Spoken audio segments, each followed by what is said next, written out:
Station નજીક એક યુવક રેલવેના હાઈ ટેન્શન લાઇનના થાંભલા પર ચડી ગયો। મહારાષ્ટ્ર જલગાંવથી સુરત આવેલો એક શ્રમજીવી સુરત રેલવે સ્ટેશન અને સહારા દરવાજા વચ્ચેના રેલવે ટ્રેકના હાઈ ટેન્શન લાઇનના થાંભલા પર ચડી ગયો। ઘટનાની જાણ થતાં સુરત રેલવે સ્ટેશનના અધિકારીઓ અને પોલીસ દોડતી થઈ ગઈ। યુવકને નીચે ઉતારવા ફાયરે 3 કલાકની જહેમત ઉઠાવી।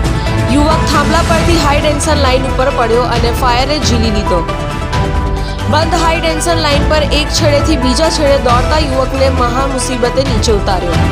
રૂપિયા અને મોબાઈલ નીચે ફેંકી દેનાર યુવક દારૂના નશામાં હોવાનું અનુમાન।